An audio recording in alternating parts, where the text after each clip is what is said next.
to see you, all the faces, and you can see that we're still here today, so we made it, we are on the right side of it. And I hope this is beginning of relaunch. We have quite a few events planned for January and for February, so stay in touch. We're obviously moving back into Newspeak House. And if I can just ask Ed to say a couple of words about Newspeak, so we know where we are and we can support the venue. Sure. Welcome to Newspeak House. This is the London College of Political Technology. We've been here for almost 10 years, and more or less the home of people thinking about politics and technology things together, particularly from the practitioner side. We've probably run about 1,000 events like this, and we also run a residential fellowship program in the rooms upstairs, which has been running for members. Do check out our website, newspeak.house, to see if there will ever be events again. There may be some here.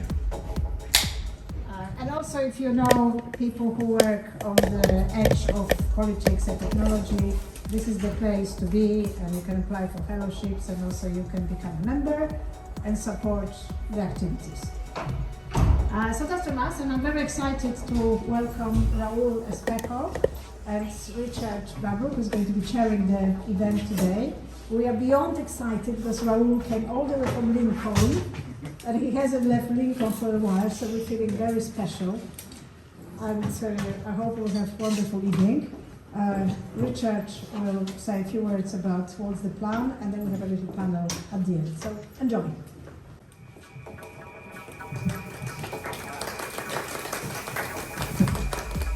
Okay. So this is the first live performance I've done for so long I can't even remember when I was last speaking to people. I'm breathing in the same room as them. Okay, so today we're going to talk about how cybernetics can make us understand the crisis that we're going through and maybe the solutions that can come out the other end of it. Raul's written a really interesting paper, which I read today. Up here. Which one? It says COVID-19, getting out of the lockdown through variety engineering. Which is something that the government never read, obviously. Okay, just a quick introduction. So, Raul Espejo during the Allende government, 1971, 71 to 73, was working with Stafford Beer on the Cybersyn project. This was with one mainframe and telex machines, trying to introduce cybernetic planning to the economy. It's interesting that I came across it a very long time ago, and it was a very obscure moment in left-wing history. And it was much misrepresented as this top-down, totalitarian way of controlling the economy. And over the last 10, 20 years, the importance of this experiment has come out. I mean, particularly since Eden Medina published a very wonderful book called The Cybernetic Revolution. And what this did is it show how these ideas of using computers and networks to plan the economy, it doesn't necessarily result in empowering either the totalitarian party or the market, but actually allows us to conceive of how to construct the economy in a democratic, bottom-up way. And in the sense that what Stafford Beer was doing was actually building on the work of the founder of cybernetics, Norbert Wiener, in his Human Use of Human Beings. He actually says he wrote this book for the United Auto Workers Union in America, and he said, well, what we need to do is to use cybernetics where information has to come from below to make it work. It can't just be top-down command. And what Stafford Beer, who was originally a management consultant, when he went to Chile and was involved in the Popular Unity government, he learned that this is actually what cybernetics is about. He originally was a management consultant for corporations here, like ICI. His famous quote was that I went to Chile as a management consultant and came back as a hippie. Hippie was a positive word at that point. I'm the punk generation, we thought never trust a hippie, but I think in his case it was a positive to come.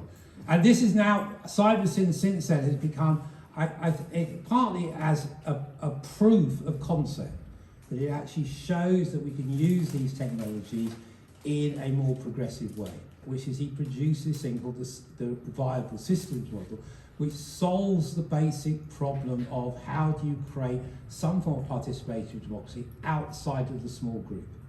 You know, once you get beyond, in Athens, where democracy, as Sophia always reminds me, was invented, if you go up to the Pnyx on the Acropolis, it's basically you get 6,000 people maximum there.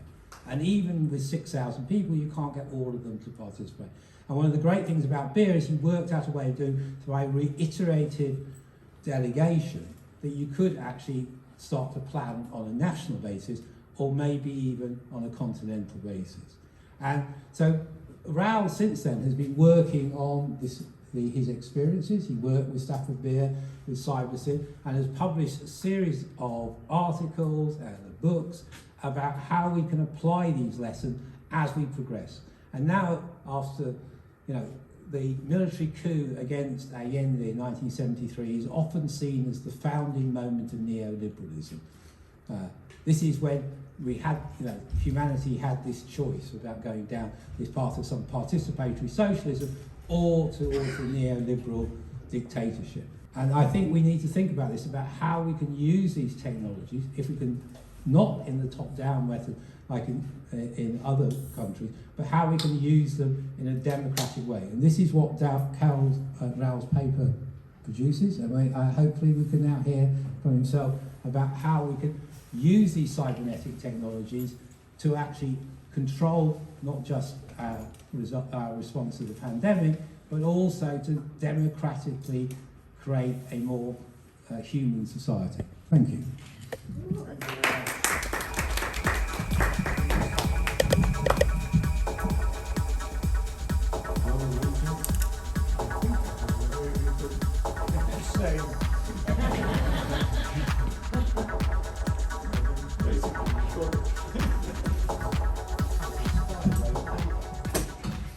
That paper is a very short paper.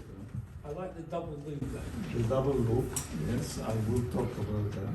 But the point now is that what I'm going to talk about has little to do with technology, I'm sorry.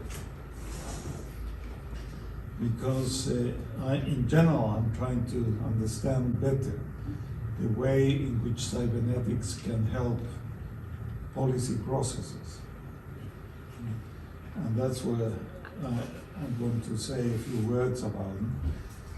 And what I wanted to say is something about institutions, nations, nation states, communications, and distributed organization. And I will connect this to what I am calling here the Westphalian Dilemma. How many of you know about Westphalia? Two, yes, not many. It's an interesting development in the history of politics here. I think Richard knows about Westphalia more than I do, so you can help me. But in any case, what has happened over the past centuries is that at the beginning, I would say, we had very much a non-nation-oriented societies. We had a lot of influence of the Catholic Church and other major organizations, institutions that were leading our societies in certain directions. But then it came this. It came this in 1648. In 1648, there was the Westphalian Treaty. What I understand that in those days was happening is that the conflicts between different cultures were so big, so painful, that there were many wars, many situations that were beyond the control of these societies. And then it came the Westphalian Treaty. And with the Westphalian Treaty, what happened then was that nation states were formed. Going beyond the idea of cultures, nation states. And there was an interesting development there, and the development was to move from cultures, nations that were very much related to larger institutions, like I mentioned, the Catholic Church. And this, as a result of that, these nations that were basically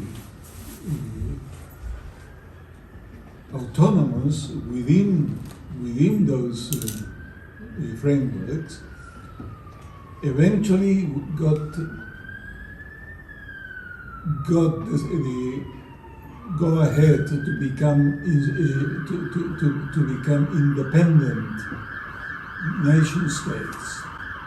So the independent nation states that happened as a result of that made countries like this one and many of the European countries, to different degrees, were evolving towards nation states, and these nation states became far more independent than autonomous.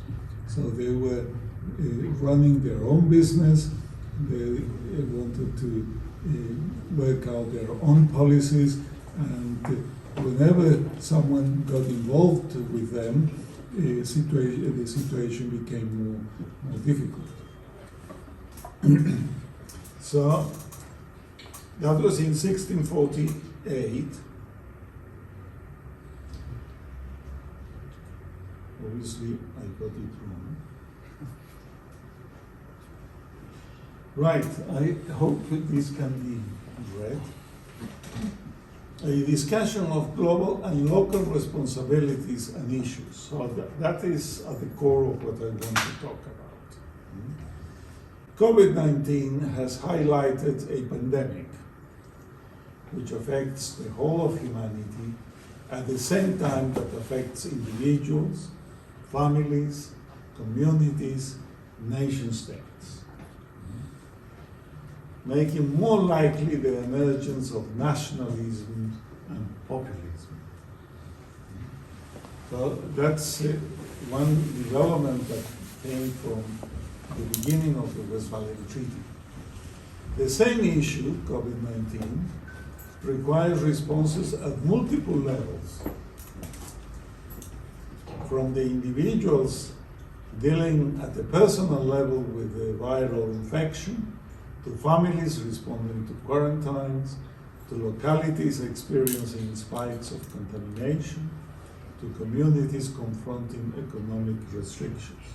So that's some of the outcomes of COVID-19, which goes from the individual to the global. At the most global level, an important response to the pandemic has been vaccines. Unfortunately, this response has been uneven for people throughout the world. Experts have argued that a distributed response would have reduced the risk for new variations. So that's something that we are experiencing in these very same days. So in these very same days, the emergence of new variations appear to be connected to the fact that the responses haven't been well distributed. And Experts have argued that a distributed response would have reduced the risk for new variations, such as Omicron. Local global relations allow scientists to appreciate the complexity experienced by billions of people and the need for responses at multiple structural levels. That is basically what I will be talking about. So we are seeing that, and perhaps one person that has impressed me with the way he put it was Gordon Brown. Gordon Brown has made very clear these mismatches between global and local problems. In his recent book, 7 Ways to Change the World, has recognized, and this is, I think, quite significant and important, because what I want to do in this conversation with you is to see how is it that cybernetics can help us to give a response to this problem that he articulates so clearly here. There is a mismatch between the global nature of the problems we face and our capacity or willingness to resolve them as a global community. Instead, we continue to work within a predominantly national framework, and that's why, in the face of such glaring need, national governments seem so ineffective and international institutions seem so powerless to act. So you have these two extremes. International institutions are very much powerless to solve the problems that we are facing today with COVID. They can talk about it. They have the International Health Organization, they have the United Nations, you have a whole range of institutions which are trying to say in one way or the other, this problem is a humanities problem and is not a problem of the rich countries alone. That in a way is one of the outcomes of what has been going on. That the rich countries have been allocating huge amounts of resources to solve the problem with vaccines at their nation-state level. And the problem that I am trying to say is that solving this, and what Gordon Brown is saying, solving this problem at the nation-state doesn't solve anything. It creates more problems. It creates more problems because we have more situations that today require global responses. And the difference between the powerlessness of the institutions, the global institutions, and the inability of the nation states to respond to the situations they are dealing with is what really is creating not only the COVID problem, but this is creating the problem of climate change and all the other aspects that we have been seeing recently with the COP23 and so on. So Brown's statement didn't look to me like a paradox, as it wasn't logically self-contradictory, but it made apparent operational challenges. Local independent nation states versus autonomous states operating in a global context. And that is what I want to discuss. Why and what can we do to bridge this gap? And that's so what is to set up the situation is organizations need structures capable of adapting to environmental challenges. So what is common to all the nation states we are aware of, and to any of the large institutions that are dealing with problems today, is that they are dealing with situations that are far more complex than they themselves are able to handle. So organizations need structures capable of adapting to the environmental challenges. They need to correct variety imbalances between them and the environmental challenges of the pandemic in our case. These are corrections to reduce the magnitude of the threats and to amplify the quality of the responses, accepting that resources are limited. So we have limited resources, and these limited resources have to be as best as possible used. And the mechanisms to handle them have to be properly managed.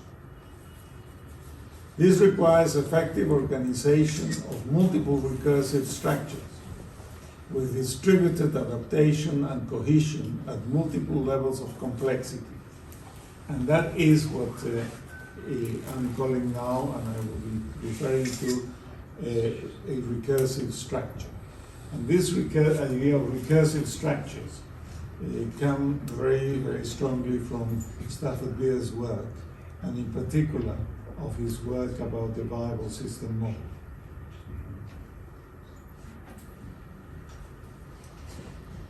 So what is the Westphalian Dilemma? I argue that the Westphalian Dilemma is fundamentally the outcome of failure in the recursive structure. After Westphalia, we have been talking of independent nation states more focused on their problems rather than on the issues that require autonomous nation states operating in a cohesive global context. So I'm contrasting the independence that these nation states have developed with the autonomy that would be desirable to connect all these cultures, these societies, to the global level. A consequence of independence versus autonomy, as is discussed in this contribution, is making less likely to respond to global challenges with adequate political, social, and economic responses at all structural levels. This reflection applies to COVID-19 as much as to other issues, such as climate change. So we are not talking only about COVID, we are talking about the huge problems that humanity is experiencing today.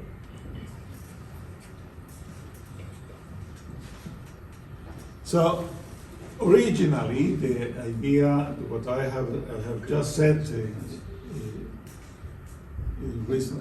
minutes ago, is visualizing global and local. And that is something that relates to what I'm calling here unfolding of complexity. So what is this all about is that in a global sense, we have a globality which is dealing, for instance, with the problems of health, climate change, and other of the problems we have come across recently.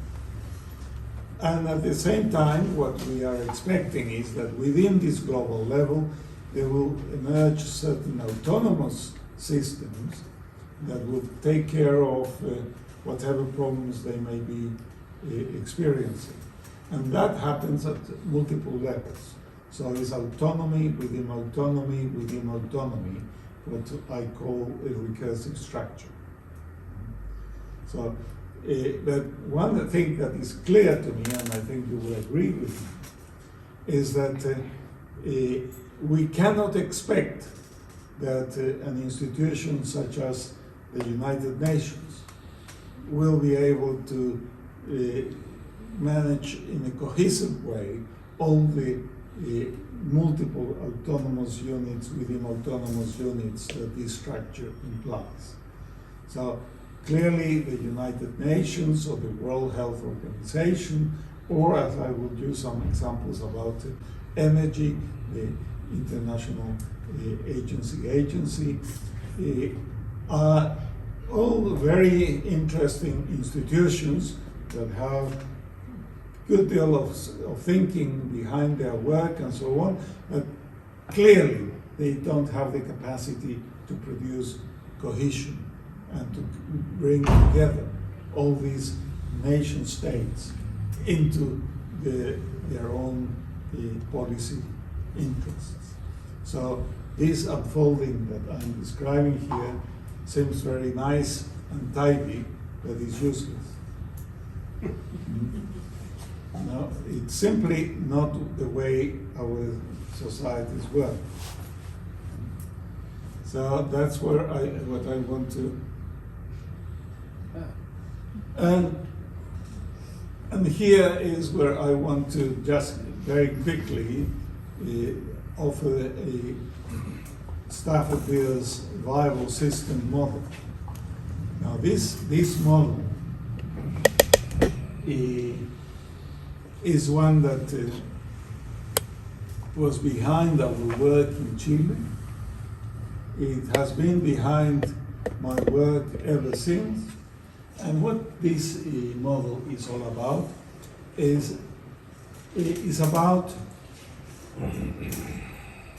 creation of policies, regulation of policies, and production of policies. So these are the three aspects that this model clarifies, if you understand it. Creation of policies, regulation, and implementation and production. So the bottom side there, where you have these smaller circles there, are all about production, are all about how is it that we are going to make possible certain outcomes that we want to produce in society. And these circles that are at the bottom side are somehow included into a cohesive framework.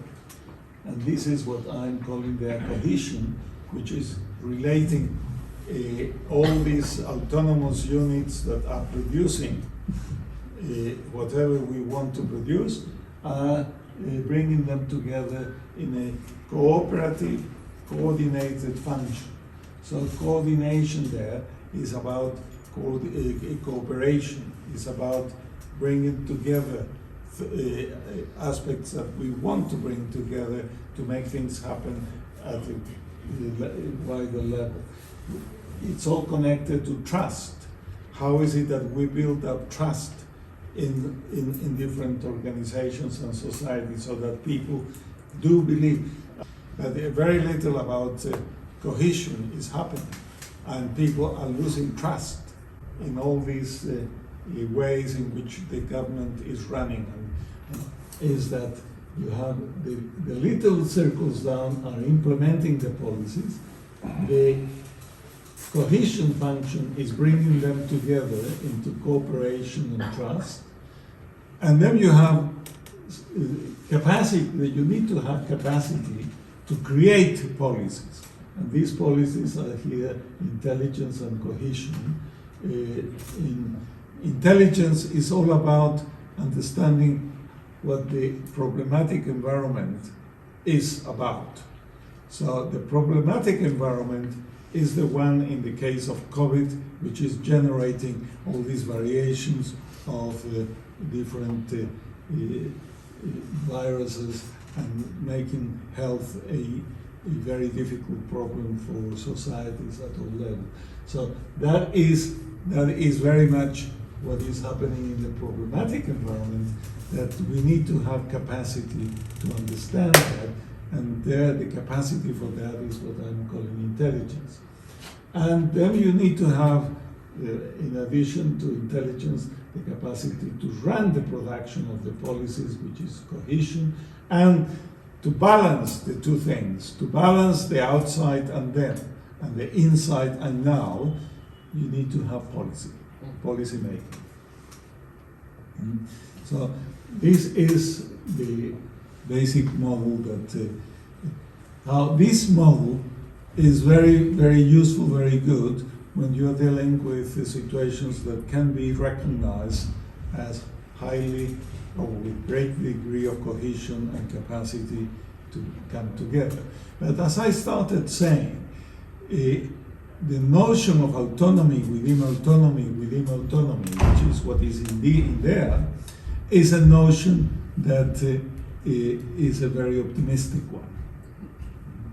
And that we need to have something more significant to bring together all these different aspects of creation of policy, regulation of policy, and implementation of policy. Now, this is something that you can relate to COVID, climate change, and all the policies that, in fact, I've been relating a lot of these to the 17 Sustainability Development Goals. So you are all familiar now with the 17 Sustainability Development Goals, which are the United Nations goals, and each of these 17 goals, in my view, is a direction of policy that in fact may well need some ways of managing the complexity of that beyond the idea of a very sort of tidy recursive structure. So I'm not suggesting this tidiness at this point. So rather than the tidy one that I showed there, I want to make clear that we have a very untidy distribution of complexity and management of complexity. Very untidy. And I tried to express that in this second diagram. In practice, recursion is very untidy and doesn't follow the above embedding structure. We need to discuss this untidiness. This applies to energy systems, energy production, energy technology development. I just want to apply these ideas. When you start to talk about reducing CO2 in our energy systems, what clearly you have is you have a system that is concerned with producing energy, another one which is connected with generating research and development for the type of additional technologies that are required, and this can be private or public. So you have a whole range of different institutions that are related to producing energy for society and to reduce the levels of CO2 that you may wish to reduce. So that's something that we need to keep in mind. So what sort of key questions about nation states and institutions? Am I proposing nation states to become viable organizational systems? So am I saying that all the nation states that we are talking about need to develop the kind of structures that I would propose a minute ago with circles, within circles and so on? That's one question. Do we expect institutions such as the United Nations or the International Energy Agency to develop the structure of viable systems? If you want to discuss policy issues about energy, do you want to have the International Energy Agency, developing a viable structure, so a structure with capacity to create policies, to regulate and to produce energy. Do we expect that the key policy issues such as sustainable energy develop viability in structural terms? So now I'm going to the 17 sustainability development goals. Do we want them to develop viability, each of them? Often the Westphalian nations are highly normed, with structures strongly influenced by constraining relationships. How flexible are likely to be these structures? Or are they going to be very defined by these constraining relationships? To what extent are recursive structures and behaviors possible within nation state? But then, in the same way I was talking about energy, we would like to have an energy production system that reduces CO2 and makes it possible to have different forms of energy supply and to go towards the 1.5 centigrades goal that has been talked about so much in recent times. Just to go into the general view of how is it that we manage in social terms the complexity that is affecting our performance. I want to make clear here the idea of hierarchical strategies as opposed to recursive strategies, which tend to be the ones that I was talking about. Hierarchical strategies tend to manage complexity in a sense of very restricted to one level. So you can see there that a hierarchical structure is one that contains the variety that needs to be managed in relation to issues like COVID, like climate change and so on, at one level, and then balance that overall. And that's what is viable as a strategy to manage complexity. As a strategy to manage complexity, you have to build up much more conversations. You have to build up far more capacity to debate issues and to come up with conclusions that in the end would help. So one aspect that I want to use here, I'm talking about operationally closed systems. Develop, what you cannot read there, is develop eigenbehaviors. This is very interesting because I have been describing a management of complexity based on structural recursion.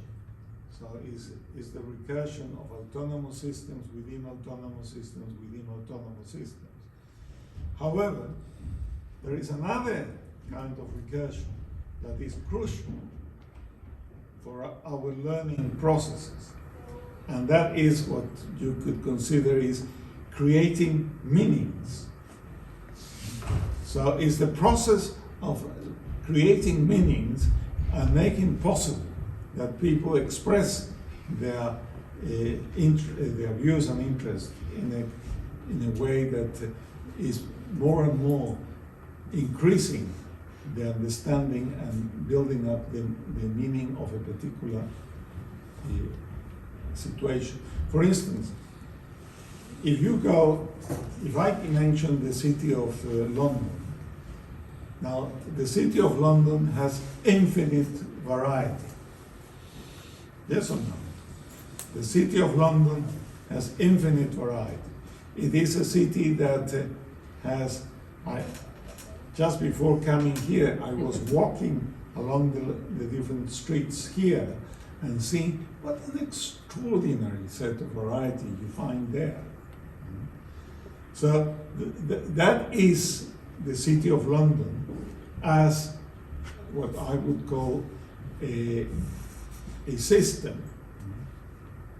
But once you start to talk about the city of London as an eigen behavior, what happens there is that all the interactions that are happening in the infinite forms that are happening today in London are producing recursions of meaning. And as a result of these recursions of meaning are learning. And this learning is the learning that is going to create what here I'm calling operationally closed, in the sense, if London is operationally closed and not a chaotic city without really boundaries, then I would expect that this city, as it develops these boundaries, is going to move towards an identity. And that identity is going to be the one that I will recognize as an operationally closed city. What's interesting is that eigenbehavior is a recursion of meanings. It's not a structural recursion of going from the general to the specific in the structural sense. So I have explained now this. Now this is perhaps the crucial. This is what you wanted to. So what I think I am showing you here is a methodology to connect goals to social responsibility. So what I'm trying to show you there is that this general notion of recursion, structural recursion that I said in fact is very naive, structural recursion.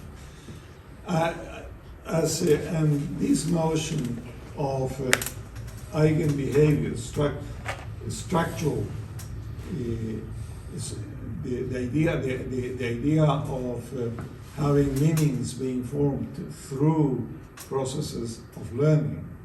So these two things are so central. The structural idea are connected very much with the notion of organizational closure, and the idea of meanings to give an identity to London and so on. I related to the notion of eigenbehavior. In all these policies that are relevant to us today, and I am basically connecting it with the 17 sustainability development goals.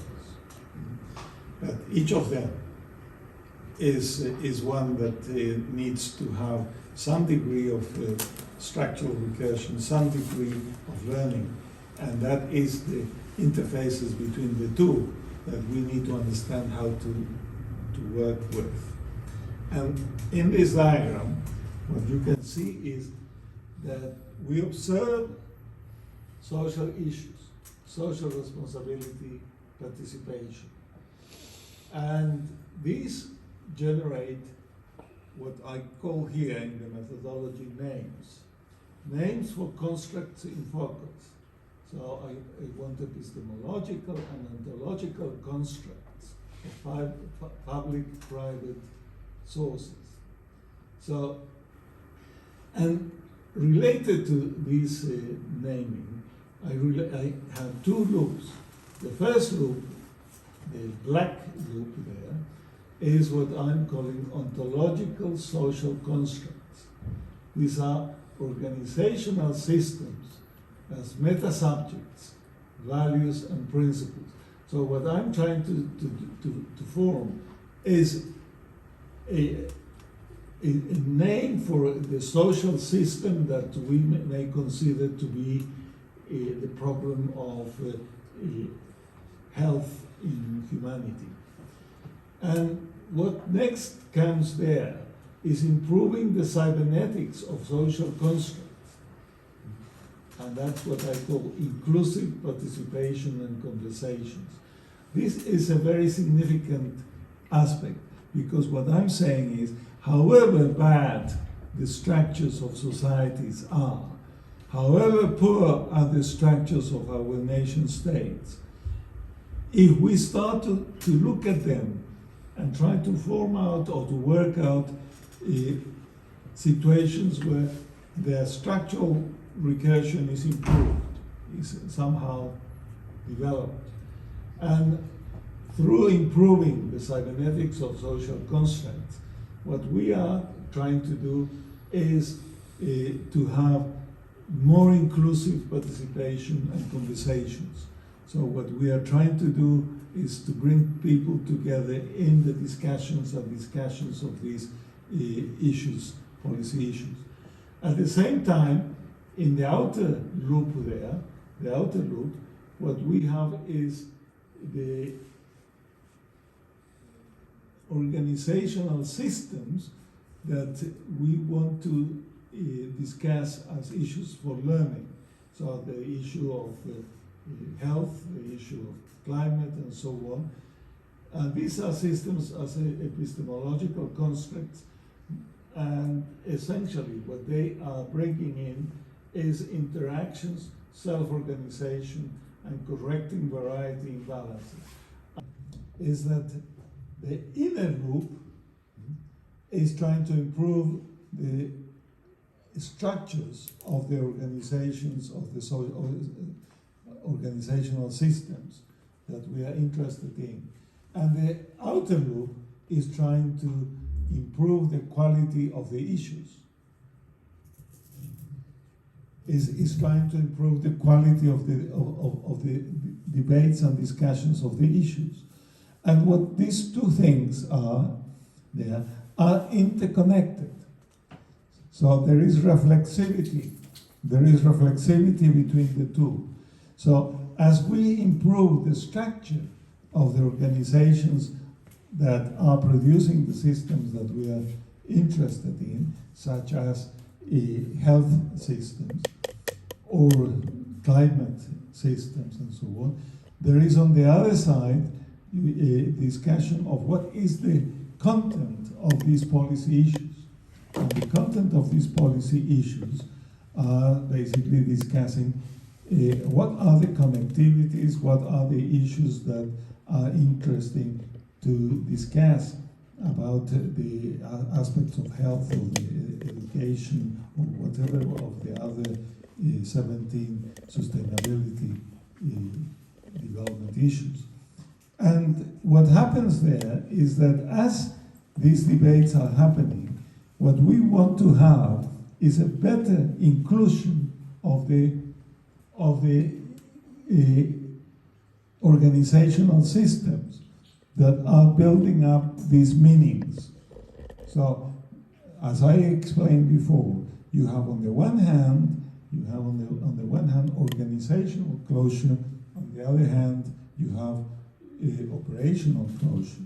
Organizational closure is the one that I'm connecting to the inner loop, and operational closure is the one that I'm relating to the outer loop. And the two discussions, how to learn about health, how to learn about education, how to learn about climate, and so on, have to be connected to some structures that are going to support the proper development and the proper debates and the proper conversations about these issues. And that is what this reflexivity is producing. As we develop better understanding through simulations, through mathematical modeling, through all kinds of things that happen in the bottom side, in the designing side, as we develop this, what we are trying to do is, who are the right people to bring into the discussion? Who are the people that needs to be involved in these discussions? And that is what is happening in the inner loop that is there. And as you improve the participation of the right people into the conversations about the policy issues, you are creating, as you improve that, you are creating better meanings, better eigenvalues to the issues themselves. And that is the essential process that I am proposing for policy making. What I'm saying is that for policy making, you need to have, on the one hand, good structures for discussions and conversations, and on the other hand, you need to have a systemic understanding of how these issues are connected.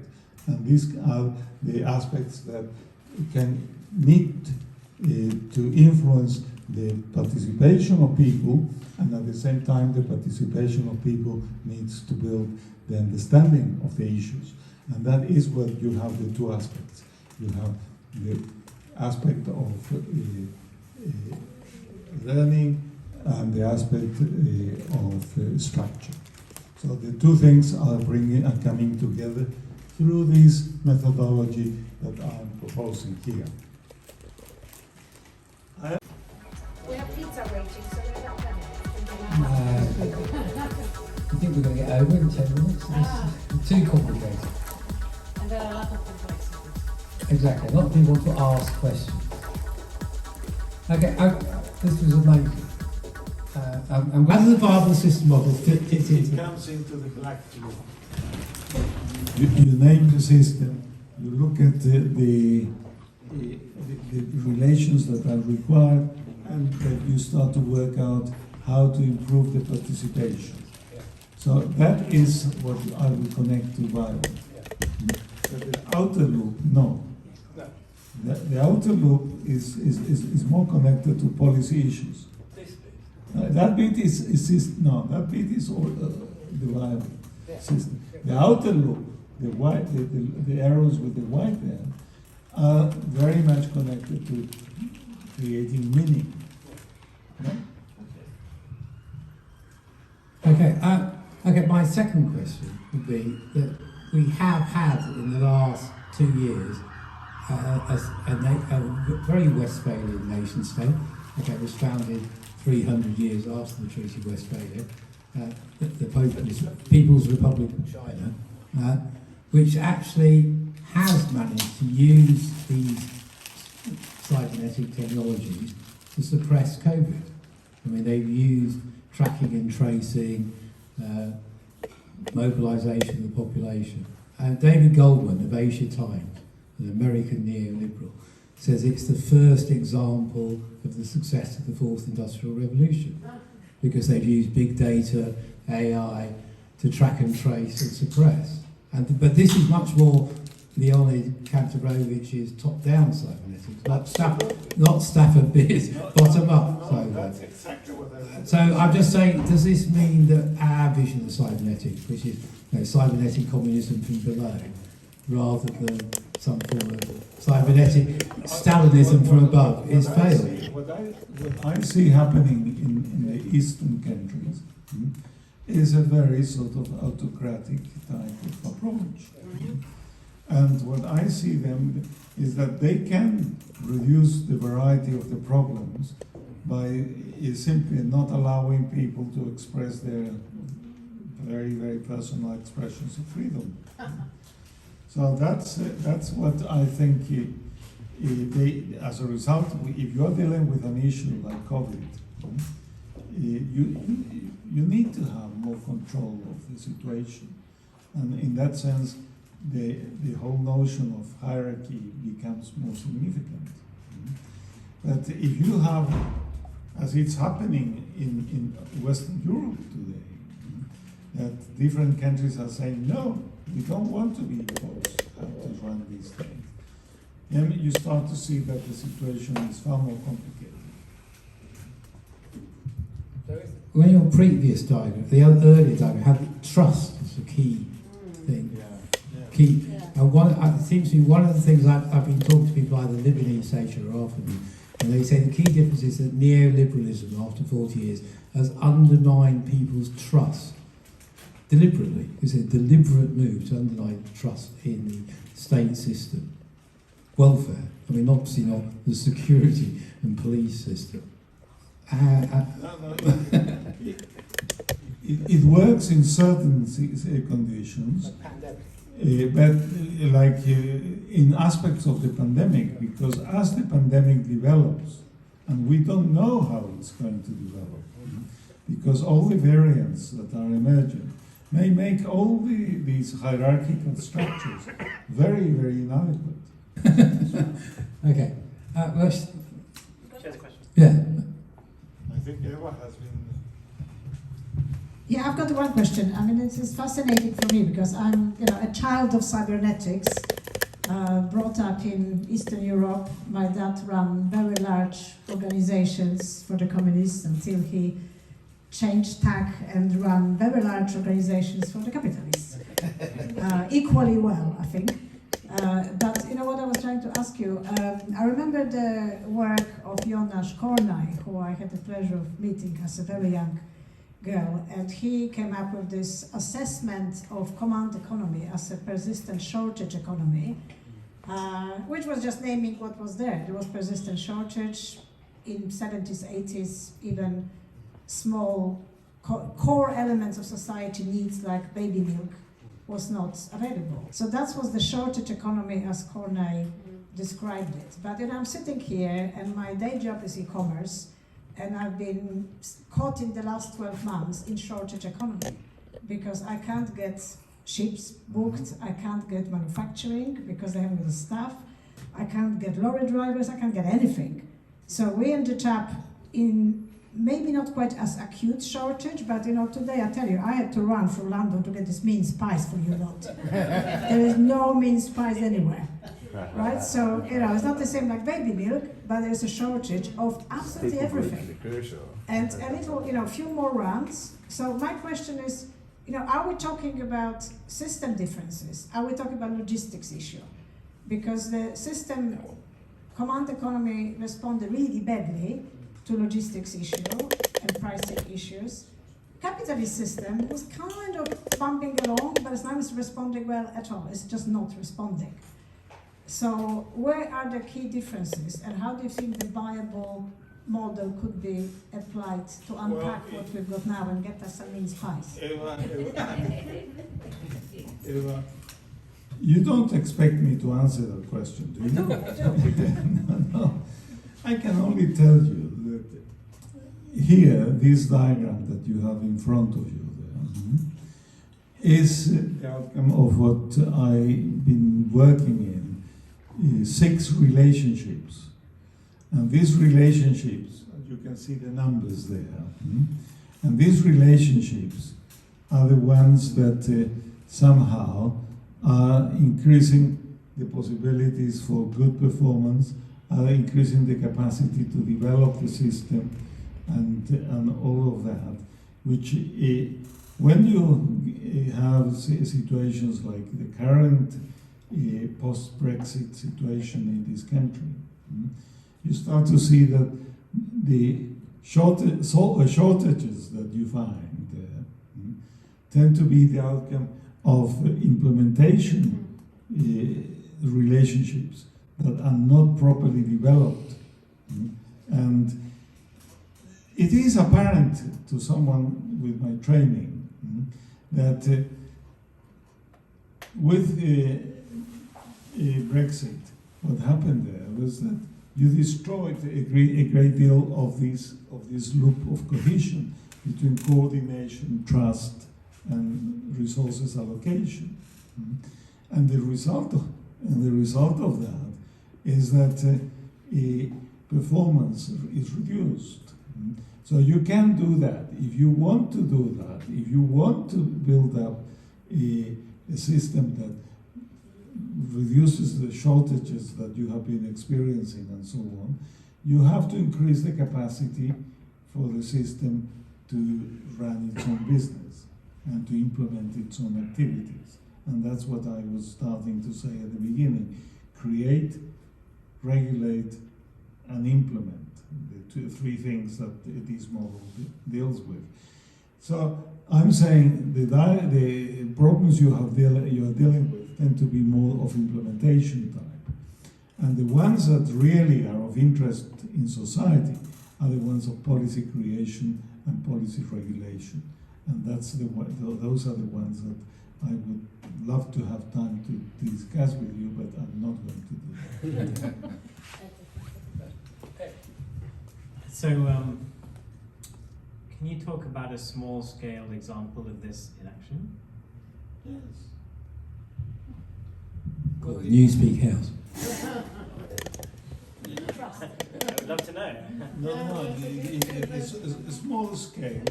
In a paper I wrote several years back about good cybernetics is a must.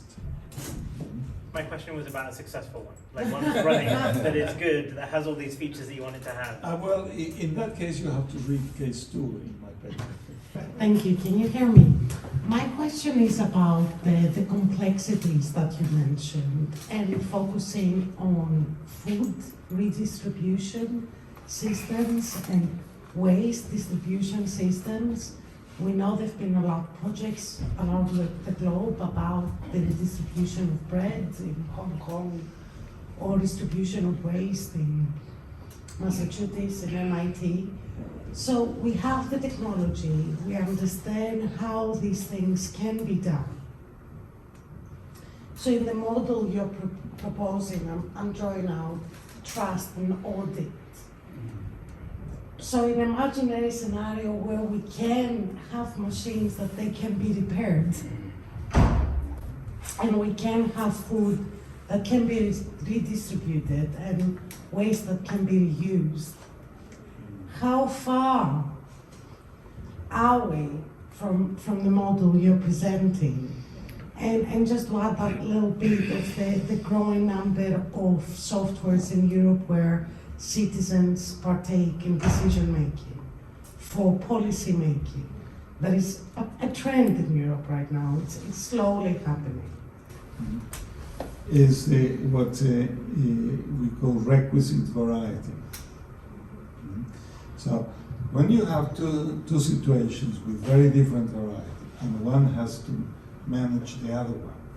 So if you have to reduce the wastage in one direction, and you have a society that is very wasteful, so it has huge variety in wasting resources, and the other one is trying to reduce the waste.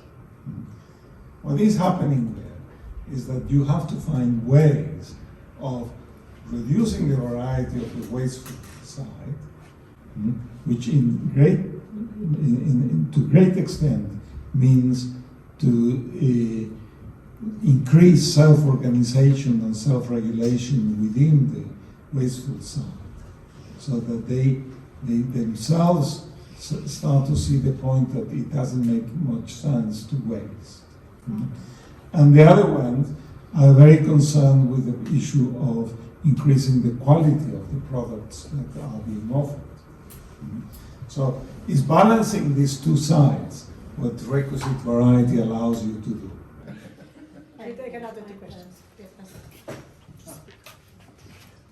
I'm just going to speak up. I've got so many things I would like to ask you, but I'm going to try and keep it short. Thank you. So one thing I wanted to ask you was, are you familiar about, I think it was Elon Musk that said machine learning or artificial intelligence is socialism or communism, while cryptography is the opposite. And South Africa. So that's one thing. I was also wondering your reference to Behavior. value. Is that eigenvalues as in matrices? Yes. Yeah, and you mentioned you connected it to identity, and it's a big thing in machine learning, of course, today as well. And so I was wondering what the link was between that. And then maybe the last comment I wanted to ask you about was there's a whole debate that big data and machine learning and so forth allows companies to become much bigger, like Ronald Coase's theorem about the nature or the theory of the firm, why do firms form, and it's because of the transaction costs that that they need to overcome, and that's why they need to get people together, else they would have done it themselves, and that the owner would have done it himself. So things like big data and machine learning allows companies to become really big with a very small set of staff. And now people have gone further, and they say this allows states to basically be much more effective to overcome Hayek's information problem, and so that you can solve a lot of the problems where that you had to have markets fall through machine learning. So I was wondering what your thoughts were on that. This is I think I have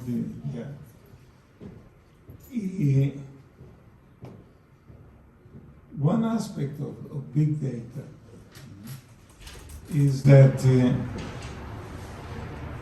it is very, very easy to generate data. It is far more difficult to regulate the data, to control the data, so that it doesn't go into abuse, surveillance, all these things that we know that big data is allowing today to happen. So, in a way, what we need to have is a way to understand, and one aspect that I have been working on is connecting the idea of, you heard me mentioning requisite variety. Are you familiar with that concept? I would love you to go into that, because the connection that I'm making is that variety is another way of expressing data. So data is what we are generating at this very moment, and generating in huge capacity, huge amounts. And all this data needs to be regulated. Otherwise it becomes totally out of control. And that's one of the issues that I would suggest you. When I was working in Chile, this problem came very nicely. What happened in Chile was that Stafford arrived with an extraordinary idea, and that was to make the capacity of policymakers more balanced with the capacity of the people. So what happened in those days was that if a policymaker, a minister, wanted to transmit a policy, would go up to a television center and sit there and issue the policy. And that policy will go to millions of people. However, the way back to say, your policy is rubbish, whatever other views you might have, they didn't have channel to go back. They didn't have a channel. So it was all left in the hands of the politicians. Today the problem is the opposite, to some degree. Today the problem is that we develop data in huge quantities, and the chance for the policymakers to make sense of that is very limited. So they get huge amount of data, and they don't know how to handle it. They are overwhelmed by this data. And that, in a way, is one of the problems with artificial intelligence, with the variety, with all the aspects of the big data and so on. That really we don't have a good understanding of how to regulate and control this variety proliferation. Thank you very much. So mine's a bit more of a practical with a technical question, I think. So if I've understood it right, so I think what you're saying is from the final model you showed, where as a country we're a really long way from that, like a really long way from that. But there is a there is a desire with policymakers to get very quick answers, media pushes for quick answers, solve things quickly, etc., etc. And I'm wondering, it feels like it would take quite a long journey to go on to sort of gradually get to a position where that's really working and trusted, your model. I'm just wondering if A, have I got that right, and B, whether you've got any insights into how to take people on that journey in a way that they're going to stay on that journey rather than ditch it because it's kind of not giving them the instant answers they want. I think, as you said, it's a very technical question, in the sense how quickly you can respond to the demands of people is very, very strongly related to perhaps aspects of purpose. So what kind of purpose do we have when we get into these kind of conversations and discussions? And if we don't have clear the purpose, this is going to be left open and make it very difficult to converge into some answers. So you need to somehow build up a strong purpose in order to make policies much more attuned with the needs and values of the people.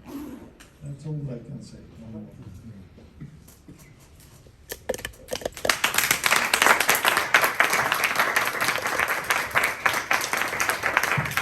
Well, I think that was the perfect ending. Well, the values of the people.